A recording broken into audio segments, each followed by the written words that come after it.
اللہ تعالیٰ نے جتنی بھی عبادات مسلمانوں پر فرض کی ہیں وہ عبادات ایک تو اللہ تعالیٰ کی رضا کا بہت بڑا سبب بنتی ہیں، اور دوسرا اس کا اہم نتیجہ یہ نکلتا ہے کہ وہ مسلمان کی تربیت بھی کرتی ہیں۔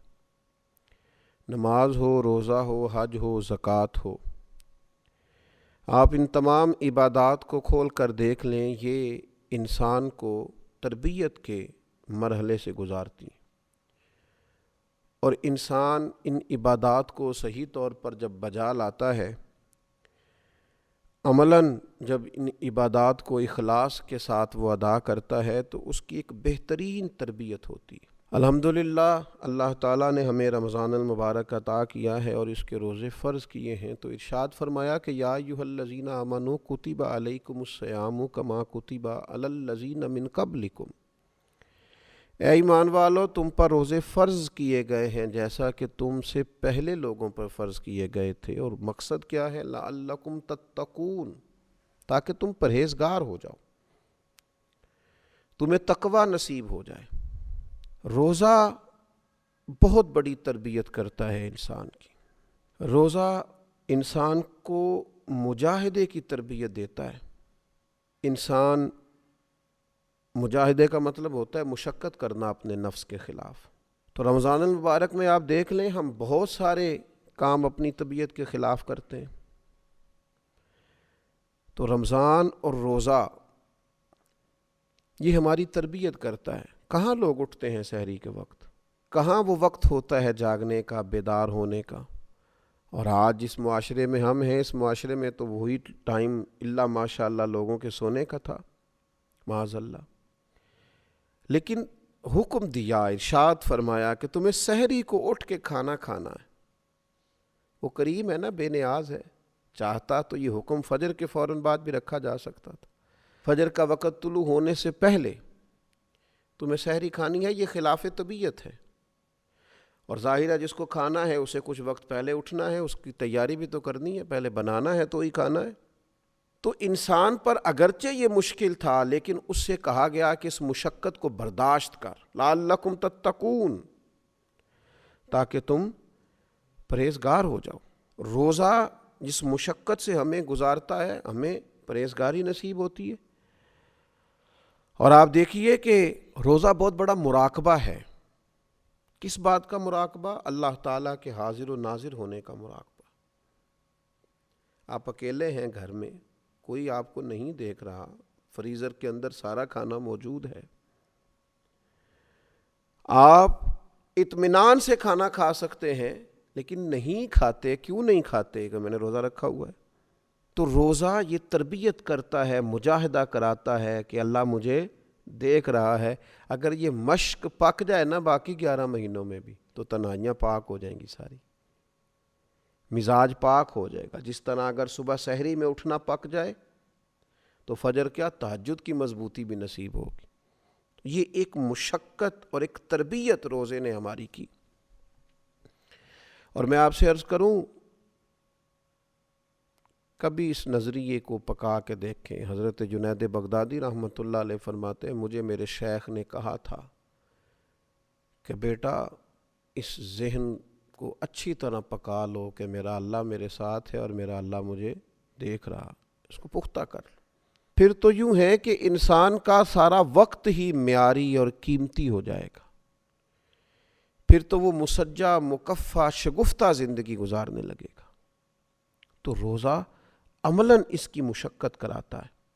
پھر آپ دیکھیے کہ انسان جب بھوکا رہتا ہے نا تو اس کو روحانیت نصیب ہوتی ہے۔ نبی پاک علیہ الصلوۃ والسلام نے بہت پیٹ بھر کے کھانا کھانے کو پسند ہی نہیں فرمایا۔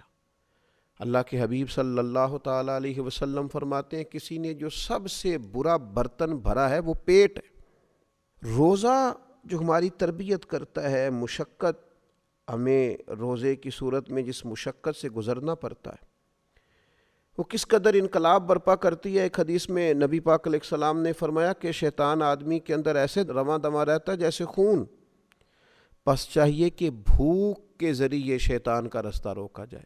اب دیکھیں دوسرے مقام پر حضور علیہ السلام نے نوجوانوں سے بھی فرمایا کہ یا نکاح کرو یا روزے رکھو۔ یہ مشق روزے کی اگر کی جائے تو یہ نفسانیت کو کنٹرول کرتی۔ تو رمضان المبارک ہماری یہ تربیت کرتا ہے کہ کچھ تھوڑا اس کا خیال رکھا جائے۔ ضروری نہیں ہے کہ اگر آپ کی پہنچ میں بہت ساری حلال چیزیں ہیں تو آپ ساری کھاتے ہی جائیں اور صبح و شام آپ کھاتے ہی جائیں۔ اس سے بھی کئی دفعہ انسان کو بہت نقصان سے گزرنا پڑتا ہے۔ پھر روزہ ایک اور ہماری تربیت کرتا ہے، جب تک انسان بھوکا رہتا نہیں نا، اسے بھوکوں کا احساس نہیں ہوتا، غریب پروری نصیب نہیں ہوتی۔ محبت کو سمجھنا ہے تو نہ سے خود محبت کر۔ کنارے سے کبھی اندازہ طوفان نہیں ہوتا، بھوکا رہنے سے پتہ چلتا ہے کہ بھوک کی شدت کیا ہوتی ہے۔ بہت زیادہ کھانے رکھنے والے، بہت زیادہ مال رکھنے والے، بہت زیادہ وسعت رکھنے والے اندازہ کریں کہ ان کو پتہ ہے کہ ابھی افطار ہو جائے گا، تو پھر بھی کچھ نہ کچھ اپنی خواہشات کے خلاف انہیں مشقت کرنا پڑتی ہے۔ تو اس شخص کے دکھ کا بھی تو اندازہ کریں جس کے پاس کھانا موجود ہی نہیں ہے، اسے بھوک ہی بھوک کاٹنی۔ تو یہ روزہ ہماری تربیت کرتا ہے۔ اور پھر جس طرح روزے میں ہم نے کھانے پینے سے رکنا ہے نا، اسی طرح گناہوں سے بھی رکنا ہے، اس لیے کہ روزہ حصول تقویٰ کے لیے ہے۔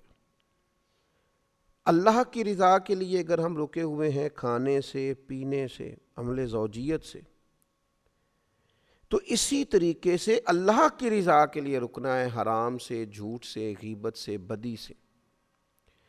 نبی پاک صلی اللہ تعالیٰ علیہ وسلم نے فرمایا جس آدمی نے جھوٹ بولنا اور جھوٹ پر عمل کرنا نہ چھوڑا تو اللہ تعالیٰ کو اس کے کھانے پینے چھوڑنے کی کوئی حاجت ہی نہیں ہے۔ تو عملی تربیت رمضان المبارک ہماری کر رہا ہے کہ جس طرح ہم پرہیز کر رہے ہیں۔ میں نے خود دیکھا بعض لوگوں کو جن کی طبیعت بڑی تیز ہے، بڑی جلدی جھگڑا کرتے ہیں، لیکن رمضان المبارک میں اگر کسی نے سخت بات بھی کر دی تو اس نے کہا جا یار میں نے روزہ رکھا ہوا ہے۔ تو آپ اس بات کو سمجھیں کہ جس رب کی رضا کے لیے آپ نے روزہ رکھا ہوا ہے نا، اسی مالک کی رضا کے لیے آپ جھگڑا چھوڑ بھی دیں، آپ درگزر کا مزاج بھی پیدا کریں، یہ والا روزہ بھی تو کبھی رکھے نا۔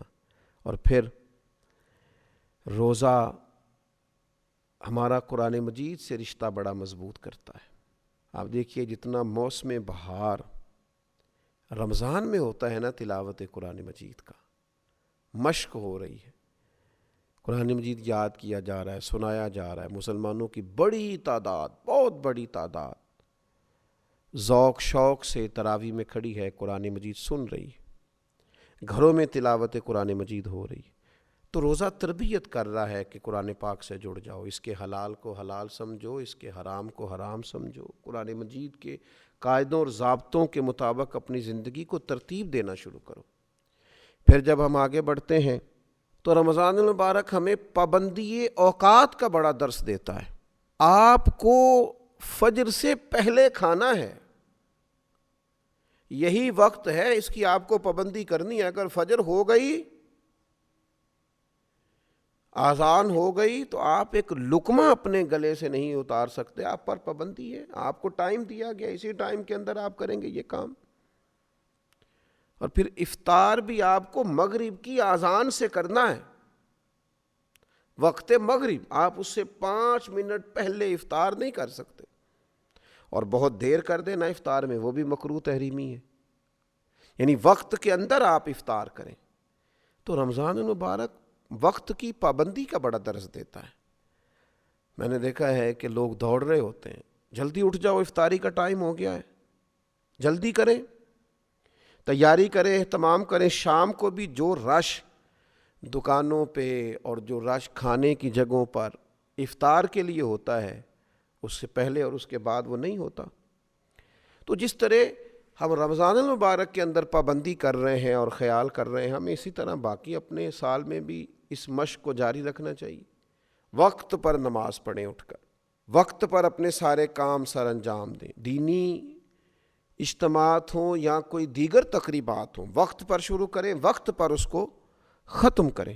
اوقات کار کی مصروفیات کی جو تربیت رمضان شریف کرتا ہے، اس تربیت کو پورے طور پر اپنی زندگی کے اندر لاگو کریں، تو یہ رمضان المبارک جو ہماری تربیت کر رہا ہے، اس تربیت کو ہمیں سمجھنا چاہیے، اور اس مہینے میں روزہ بھی رکھنا چاہیے اور اس عملی مشق سے بھی گزرنا چاہیے۔